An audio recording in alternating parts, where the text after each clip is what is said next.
por dos componentes superiores e inferiores, principalmente haciendo referencia a las vías aéreas que son parte de la nariz, la boca. Tenemos la faringe, la laringe y la tráquea, donde que van a servir como componentes principales de transporte del aire. Y en la parte endógena o en la parte inferior vamos a tener a los bronquios, los bronquiolos y los alveolos pulmonares dentro de los pulmones. Además de esto, vamos a tener la interacción con los músculos, tanto con el diafragma como con los intercostales, que facilitan o propician el gesto de la respiración.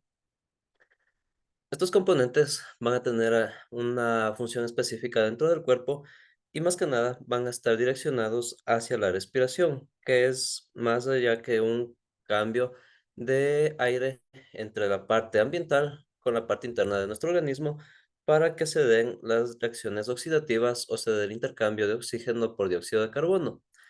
El oxígeno se va a transportar mediante la hemoglobina en la sangre por un gradiente de concentración activa. Esto quiere decir que va a estar con un paso desde los alveolos pulmonares, pasándose a los vasos sanguíneos por medio de una concentración positiva. Entra fácilmente en estas células de la hemoglobina. Entran como por inyección dentro de estas para que se distribuyan dentro de los demás tejidos del cuerpo. Y al contrario, los tejidos del cuerpo, órganos y demás sistemas van a liberar el dióxido de carbono hacia el torrente sanguíneo en las venas para que pueda ser transportado nuevamente hacia los pulmones y se repita esta cantidad de interacciones en los alveolos pulmonares. El dióxido de carbono, contrario al oxígeno, va a ser propiciado principalmente en dos formas, como bicarbonato y como dióxido de carbono disuelto en el plasma. La forma de bicarbonato principalmente viene dado por el ácido carbónico que se va a formar en las interacciones metabólicas del ácido cítrico o la del piruvato, principalmente en el ciclo de Krebs, en el ciclo de lactato. Ahí se van a encontrar estas dos concentraciones. ¿Cuál más? ¿Cuál más? Ya.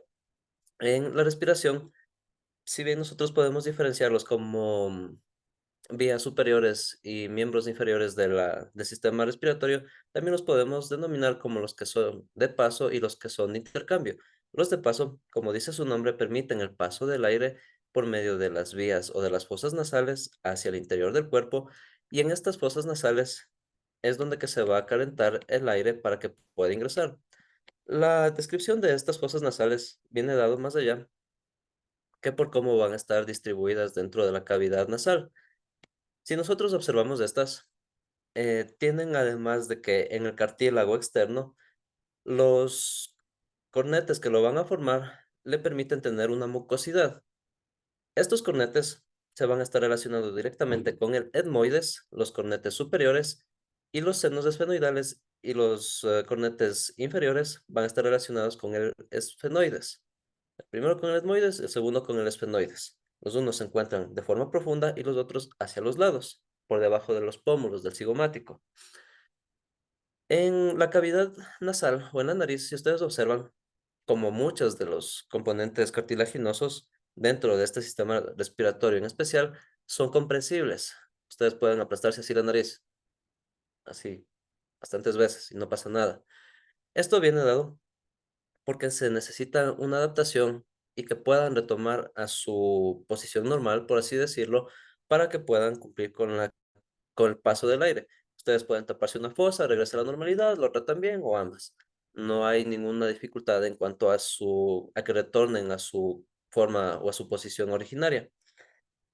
En el tejido epitelial que se encuentra de estos cornetes, dentro de la fosa nasal, se van a encontrar también con unas dendritas o unas vellosidades. Estas son importantes ya que actúan como el primer filtro dentro de esta cavidad. Estas dentitas o estas vellosidades se van a encargar de absorber principalmente el material particulado, el PM10 o el PM hasta el 2.5, el 7.5 con dificultad, pero generalmente hasta el 10. Lo que quiere decir que son polvos, que son partículas pequeñas, esporas, por ahí una que otro microorganismo puede estar adherido en estas vellosidades. En la parte del cornete medio y el cornete superior, donde se va a generar la mucosidad, a partir de los senos frontales, en la parte interna de la fosa nasal, tienen ahí un ganglio que les permite secretar esta mucosidad. Es donde que se van a ir generando la segunda barrera de adaptación para este sistema, para este mecanismo de filtración. Estas mucosidades son de suma importancia ya que van a limitar el paso de los patógenos, principalmente los aerófilos, los Streptococcus aureus, los bacilococos, muchas bacterias que se van a estar fijando en estas mucosidades que son simplemente tejido parenquimático, tejido linfático y uno que otro componente de plasma que va a estar vinculado en estos. Además de esto, en las fosas nasales se encuentran irrigados cientos de vasos sanguíneos.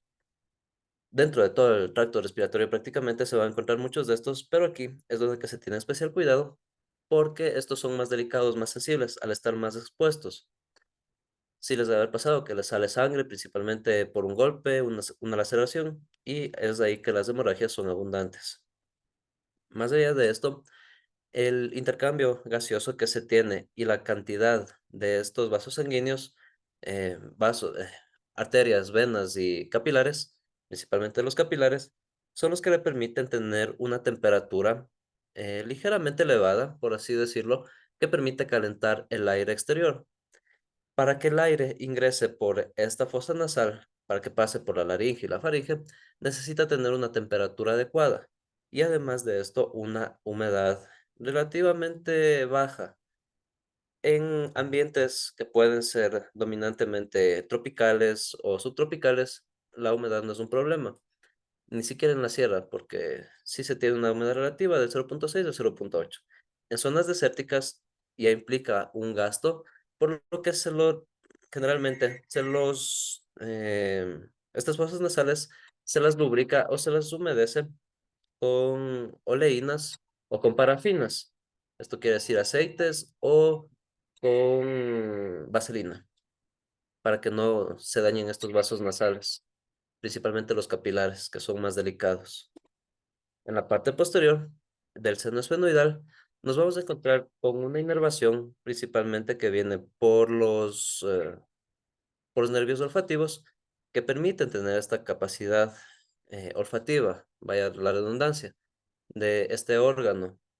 Principalmente por la comunicación directa que tienen en esta, se van a acumular los gases y le permite comunicarse directamente con el encéfalo. Un poco más atrás, en estos de aquí, estas fosas nasales, chiquito esto, nos vamos a encontrar con la laringe. En la laringe, nosotros vamos a tener tres proporciones, que la que se encarga del paso del aire y también de los alimentos, va a estar dividida por la epiglotis de la laringe, un cartílago que se encuentra más abajo. Pero aquí, en la faringe, vamos a tener las tres cavidades que viene por la cavidad nasal o nasofaringe, vinculada directamente con el sistema respiratorio. La orofaringe y la hipofaringe van vinculadas con la cavidad oral y estas están relacionadas directamente con el sistema digestivo. En la faringe, que se encuentra ubicada por detrás de la boca, van a confluir las dos fosas nasales. Generalmente aquí se tiene la unión de estas con la parte de la laringe y de la tráquea, que se van a dividir por la epiglotis, que es un cartílago móvil que tienen en esta parte. Este de aquí tiene principalmente una forma como de un embudo, si es que le hacemos un poquito más grande esta imagen. Tenemos esta parte de aquí. Este de aquí sirve como un embudo. Tienen aquí la cavidad nasal que es más amplia, más grande, y esta sobrepasa la parte interna. Ya les voy a indicar en la aplicación ya, es más fácil verles ahí. ¿Qué más?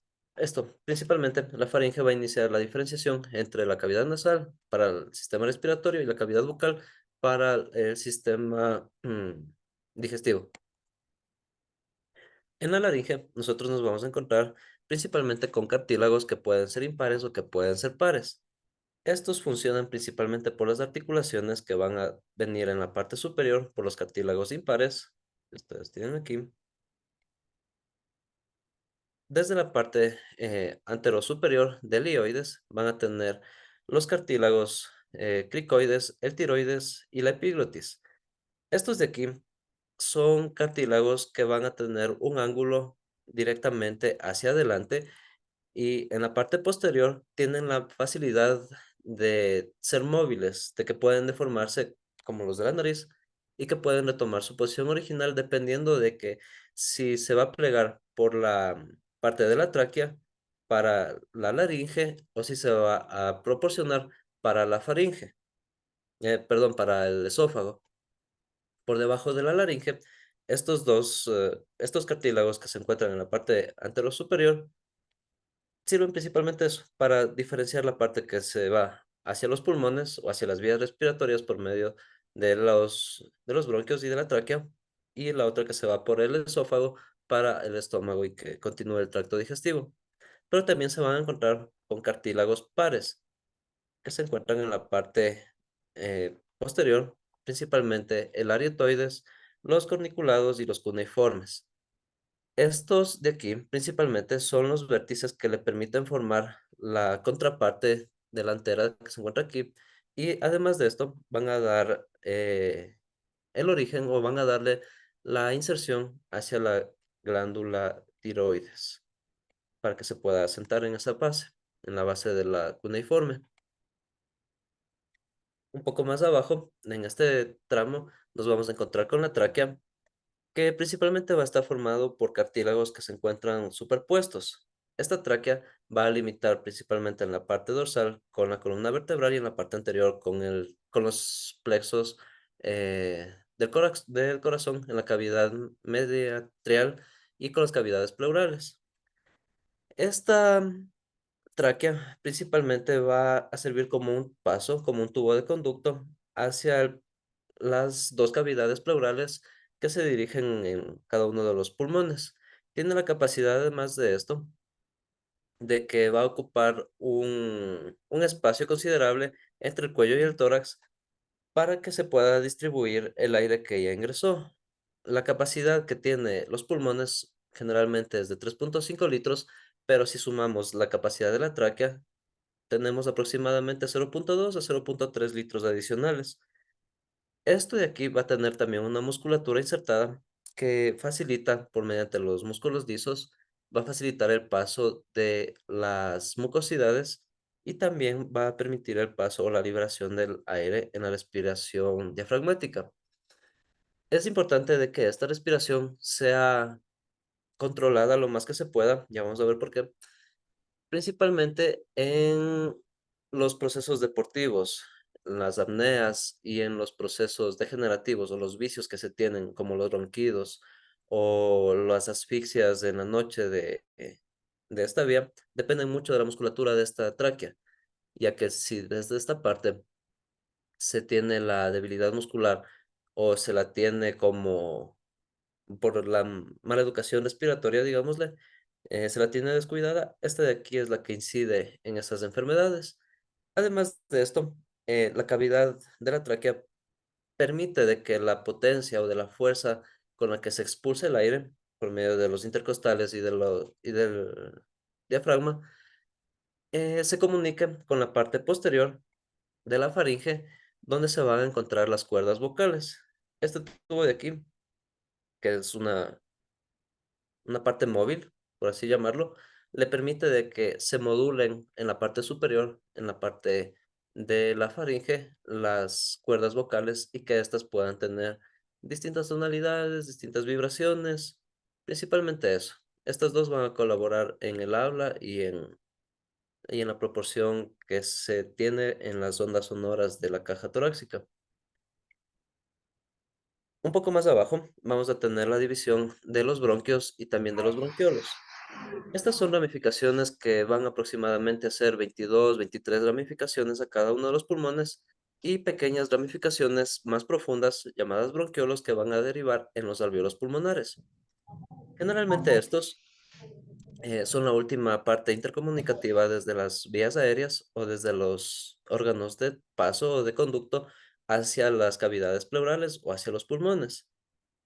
Estos de aquí son básicamente similares a la tráquea, ya que tienen, además de la proporción de cartílagos, van a tener la misma forma de tuberías o de túbulos que van a estar formados por unos anillos de tipo cartilaginoso, similares a estos de aquí, facilitando que el nivel epitelial o que el contacto que tengan con los alvéolos pulmonares, que son unos órganos microscópicos o que se encuentran reducidos en tamaño, puedan adaptarse hacia estas terminaciones en los bronquiolos.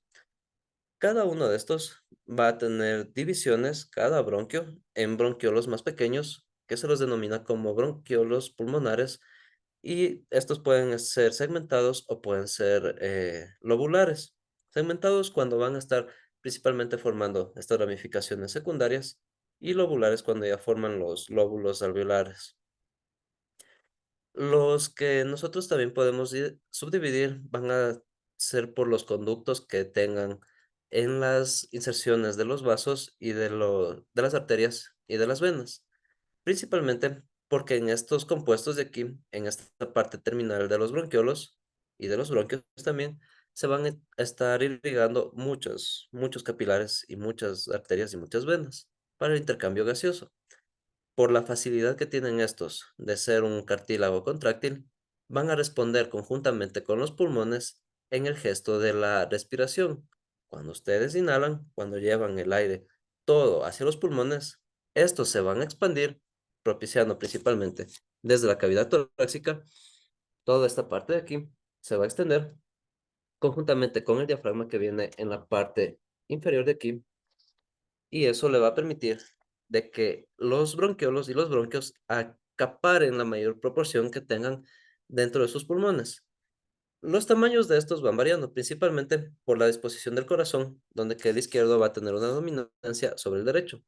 Además de esto, van a tener los cambios anatómicos respectivos según el género, la edad y la genética. Hay personas que tienen una caja torácica más amplia y otros que tienen más corta, y la diferencia principalmente se va a ver en las adaptaciones que se puedan incurrir sobre estos.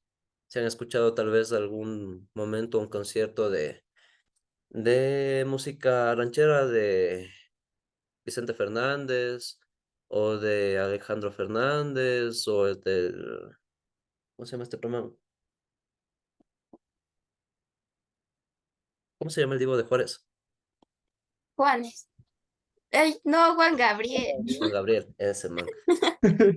¿Han visto la cavidad torácica del man? O sea, el man era gordito y todo, pero tenía unos pulmones. O sea, bien, mis respetos. Mientras más o no, ni siquiera yéndose allá, váyanse por Pavarotti, otro más grande.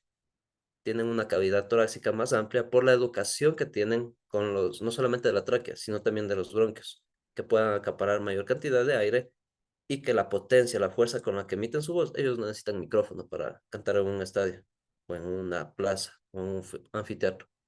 La voz de ellos es naturalmente potente, es naturalmente fuerte. Y es por esto de la educación de los bronquios y de los bronquiolos. Mientras más espacio puedan tener, mientras más conductos se puedan formar, mientras más se expandan, mientras más largos sean las tuberías, mayor cantidad de aire puede salir por ahí. Y en cambio, la parte microscópica o los microórganos que van a facilitar el intercambio de gases son los alvéolos, que son células especializadas en eso. Las células especializadas aquí en los alvéolos principalmente tienen unos lobulillos pulmonares que van a permitir el intercambio gaseoso por unas reacciones específicas llamadas hematosis. Esta hematosis permite el paso selectivo del oxígeno que viene desde la hemoglobina por medio de una enzima para el traspaso hacia dentro de la célula y que éste le facilite la liberación de el oxígeno eh, en esta hemoglobina. La hemoglobina es una proteína grande que va a captar todo el oxígeno que pueda por medio de un transporte activo, por medio de un gradiente de concentración positivo. Esto quiere decir que si ustedes tienen bastante de una concentración de aquí, de un soluto, para que pase el solvente no va a tener ninguna dificultad. Entra como una inyección, entra como presión, entra facilito y se va llenando y la hemoglobina se encarga de llevar el oxígeno cuando ya está llenita. Así cientos de miles de veces. En cambio, al otro lado, vienen las venas, se topan ahí en los capilares y le suelta el dióxido en forma de bicarbonato o en disolución de las plaquetas, pasan a estas células y aquí en cambio sí necesita una fuerza de extracción, es un gradiente negativo. Es por eso que se acompaña el proceso de la exhalación con los procesos pirubáticos. El proceso pirubático del ciclo de Krebs le permite que el paso de energía que tiene desde el carbonato o desde el bicarbonato se adhiera a un fosfato y este fosfato le permite, además de que pase de ADP a ATP, le permite de que se forme nuevamente el ácido carbónico y este va a reaccionar con una enzima que es ¿cómo se llama? La hidroxicarboxilasa, si es que no estoy mal, facilitando el cambio o el intercambio gaseoso entre estas dos células. Esa es la respiración básicamente. Cavidades pleurales, ya. Déjenme indicarles acá anatómicamente cómo está posicionado, porque no es muy difícil esto. Ah,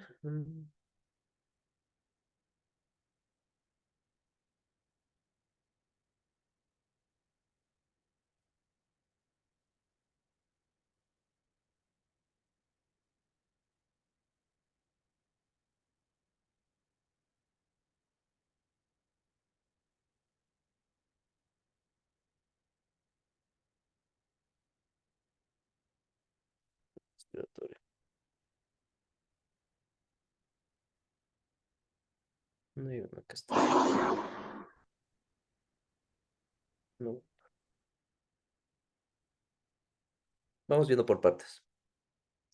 En la parte del sistema respiratorio, en la parte superior, vamos a tener aquí las fosas nasales, que vienen comprendidas desde la cavidad nasal, y ustedes van a encontrarse aquí, detrás de estos, tenemos esto de aquí, se va a encontrar con los cornetes nasales superiores, que vienen ligados con el etmoides, y en la parte lateral se van a encontrar con los senos maxilares por debajo de los cigomáticos y en unión con el esfenoides en la parte posterior.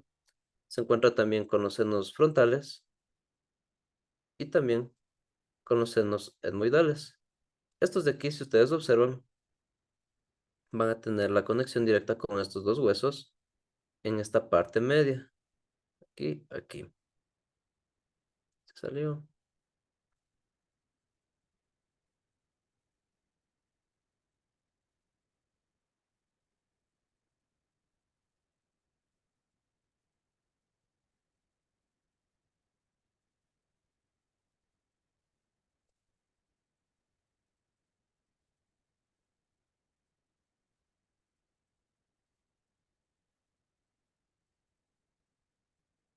Se perdió, no sé, se dañó mi teléfono. Bueno, Se cansó el teléfono, Alicia. creo que ya le tengo harto hasta el teléfono ya. Bueno. Nos queda pendiente revisar un poco de la anatomía descriptiva de estos órganos y el proceso fisiológico. Para el día lunes creo que tengo clases con ustedes. No se olviden el grupo del aparato circulatorio tendría la exposición. Terminamos de ver la fisiología y las posiciones anatómicas de este sistema respiratorio. ¿Qué más tenemos que ver en esa parte? El proceso de la respiración, el cambio gaseoso, las reacciones que tienen los alvéolos, esas tres partes. Ya no nos falta mucho.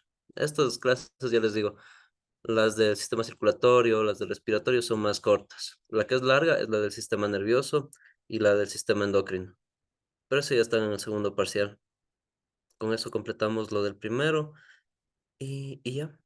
La próxima clase del día miércoles, o sea, de hoy en 8, las personas que falten trabajos en el aula virtual, en el Live Worksheets o en eso, en las dos plataformas de entregar sus documentos, me hacen acuerdo, por favor, eh, después de tomar la lista para poder habilitarles y que todos tengan la documentación de respaldo.